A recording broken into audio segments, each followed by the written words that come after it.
After the Wright brothers took flight, they built the world's first military airplane. The 1909 Military Flyer is the centerpiece of the early flight exhibition at the National Air and Space Museum. When visitors enter the newly revamped early flight gallery at the National Air and Space Museum, they will see something that they may have overlooked before: the Wright Military Flyer, the world's first military aircraft, designed and manufactured by the Wright brothers, was previously suspended high up near the gallery's ceiling. Now, the 37 feet long by 30 feet wide aircraft is the centerpiece of the gallery, parked on the floor with only a glass barrier separating it from the crowds. Surrounding it are such notable first-in-flight artifacts as the 1896 Lilienthal glider, the 1912 Ecker Flying Boat, the 1912 Curtiss D-III Headless Pusher, and the 1914 Blériot XI. The 1909 Wright plane is notable not just for being the first airplane designed to assist in warfare. It's also the most original of the three Wright brothers airplanes we have, because it still has the original fabric from when it flew at Fort Myer in 1909 and with the Army in 1910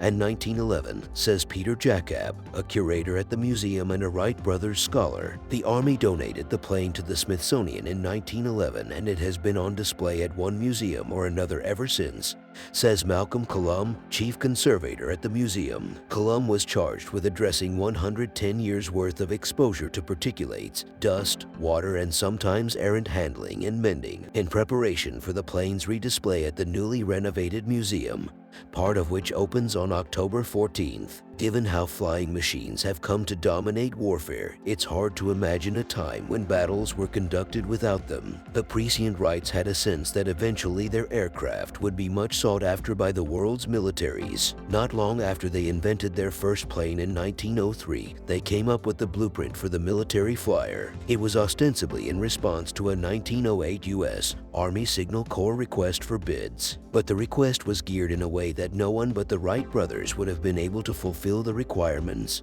says Jacob. Before airplanes, militaries kept track of troop movements and scouted ahead using soldiers on foot or on horseback. The U.S. Army had also used balloons for reconnaissance. The Signal Corps was seeking competitive bids for a plane that could carry 2 people, hold enough fuel to power flight for 125 miles, be able to reach a speed of at least 40 miles per hour in still air, be able to be aloft for at least an hour, and land without being damaged on impact. The craft also needed to be easily assembled and disassembled so it could be transported by an army wagon. Its design also had to be simple enough so that someone could become proficient as a pilot relatively quickly. The Wrights' military flyer seemed to fit the bill. The Army invited the Wrights in September 1908 to come test their plane on the parade ground at Fort Myer, just across the Potomac River from Washington, D.C. Younger brother Orville, 37 at the time, conducted the test flights and piloted the plane, which had a biplane wooden structure mounted in front to help with longitudinal stability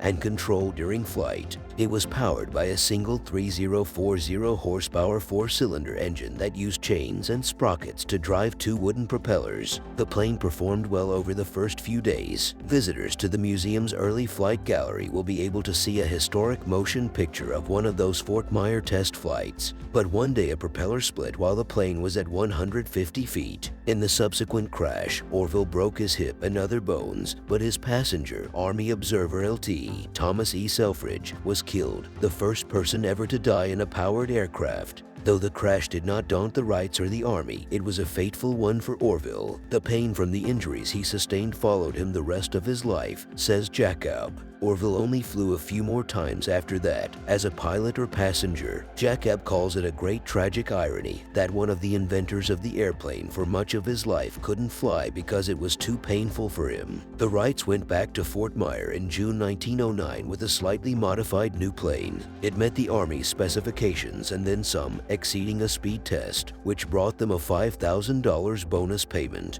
The Army purchased the military flyer for $30,000. It was an enormous enormous sum in those days, says Jacob. The Army went on to test the craft and train pilots at an airfield in College Park, Maryland, and then took those trained pilots to Fort Sam Houston in San Antonio to teach others to fly. Over the course of those training flights during 1910 and 1911, the Army modified the plane some more, adding wheels to the ski-like skids that constituted the original landing gear, says Jacob. Still, landings on the harsh Texas soil had begun to wreak havoc on the plane. By 1911, the military flyer had gotten pretty beaten up, he says. The Wright brothers had come up with an improved plane, the Wright Model B, which caught the Army's eye. The military flyer went back to the Wright's factory in Dayton, Ohio, to remove some of the Army's modifications and to prep it for donation to the Smithsonian. Every spot and ding tells a story. Colum, the conservator, is giddy with the anticipation of unveiling the newly restored military flyer. Your first impression is, holy cow, that is a survivor from ancient history. It looks like something plucked from the history pages, and it just has the romantic allure of authenticity. You cannot fake it, he says. Over the last year and a half, he and his team have been working to restore the plane's grandeur without removing the patina that gives it its authenticity. All of these little stories of its operational history are still evident in the aircraft we see today, Colum says. For instance, dark spots on the wingtips are the result of several years' worth of direct handling by on-ground crews wrestling the plane onto a cart or into a storage shed. The 200 thread per inch cotton fabric, favored by the Wrights for its fine weave that helps with aerodynamics and lift, also had been exposed to air, sunlight, and the occasional roof leak, and it contained contaminants such as corrosion from the iron elements on the wing's trailing edges, says Colum. To brighten the fabric, conservators sprayed a fine mist of deionized water. They then dragged microfiber cloths along the wet fabric to wick out stains and contaminants.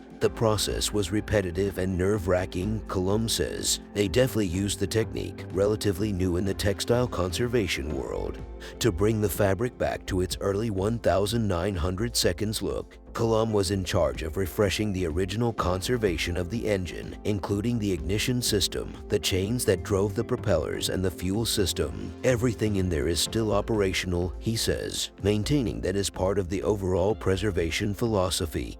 He says, we're not only making it look like it's well preserved, but its original intended function is still preserved as well, says Colum. Few actually would likely want to fly in this craft. However, the pilot sits directly next to the engine, which had almost no exhaust system, Colum says. Little barks of flame would shoot out the side of the engine, he says. Plus, they're sitting on the leading edge of the plane, without a seatbelt, in the wind, looking straight down from maybe a few hundred feet up, says Colum. Still, he adds, it would have been exhilarating to get in that thing. The Wright Military Flyer was, and still is, structurally sound. The whole wing structure is a symphony of compression and tension, Colum says, noting that the struts that link the upper wing to the lower wing are made out of wood and that each end of a strut is connected to the other strut with a cross-braced steel wire. It's a seemingly delicate and seemingly flimsy kind of construction that when it's all put together, and it's all intact, makes a strong united structure, he says. The entire aircraft is designed to be sort of organic. It moves and flows and absorbs tensions and compressions and landings, and that's how it all stays together, says Colum. The military flyer was not capable of carrying bombs or guns, nor was the Army seeking such capability in 1909, says Jacob. But the aircraft's evolution into a machine of war was swift. Many nations employed reconnaissance aircraft in the early World War I. By the end of the war in 1918, you had 100-feet wingspan bombers and military fighters that could fly 150 miles an hour, says Jacob. The Wright brothers did not set out to create havoc-wreaking technology, but the military was an obvious customer, Jacob says. Orville, who died in 1948, was asked during WWII if he had any regrets about inventing the airplane, given its capability for death and destruction. According to Jacob, he said that he likened the invention of the airplane to the discovery of fire. Fire destroys, but is also an important element for the development of civilization, Orville opined. So he saw the technology of flight as having its negative consequences, particularly with the military application, says Jacob, but in general terms he thought the development of aviation was a positive good for humankind.